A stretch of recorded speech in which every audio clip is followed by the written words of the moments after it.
This summer of 2017, I met up with a group of 9 other individuals from all over the country. We were all granted this incredible opportunity to travel to Italy for 3 whole weeks with the Student Diplomacy Corps. We were all complete strangers at that very moment, but little did we know that by the end of this trip, we would be lifelong friends.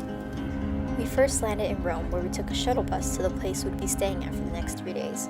This place was mostly populated by native Italians on the outskirts of Rome. It was an interesting experience to go out and try to converse with them on the very first day, but most of us knew little to no Italian. The rest of the time spent in Rome, we explored almost the entire city, walking a total of at least 30 miles. The city was so beautiful and we had so much to learn about it. We visited so many historic sites like the Colosseum, where shows and games used to be held. It was fascinating to learn that they can watch a day's worth of games and battles instead of going to work. We also visited the Pantheon and the Spanish Steps. The view from the top was so breathtaking, worth all the blisters and sweat from walking. During our time in Rome, we also visited Vatican City, where we basked in the beauty and history of St. Peter's Basilica and the Sistine Chapel. It was such an honor to see one of Michelangelo's most famous art pieces with my very own eyes. Venice was our next and main destination. Once we arrived, we took a water boat, a vaporetto, to the place we'd be staying in for the next week. Venice was truly beautiful. The moment we stepped off the train and our eyes met the Grand Canals, we were speechless. We watched in wonder at the many boats and gondolas passing us by, and we gazed in awe at the ancient architecture. In Venice, we took classes with Stefano, an architect and professor. We also met Giorgio and Barbara, whom showed us around and taught us so much about the city's history and culture that we would have never known otherwise. We were also able to visit Murano and Burano, one of the many islands of the Venetian lagoons.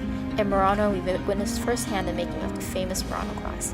We spent time on a fisherman's boat and had the chance to try gourmet seafood, fished, cooked, and served, all in that very same boat.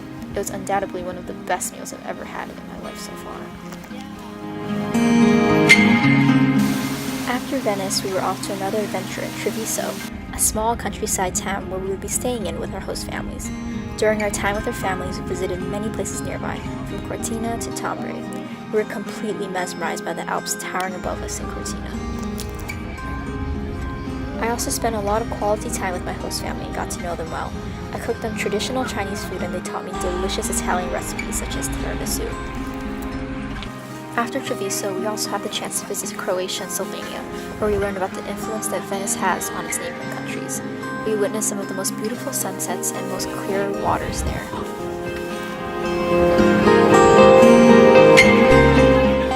Overall, it was such an amazing trip. I've learned a lot not only about the art, architecture, and history of such a beautiful place rich in culture and history.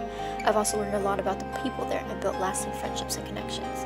I'm truly grateful for this opportunity and for all the people I've met that has made me a better version of myself through this trip.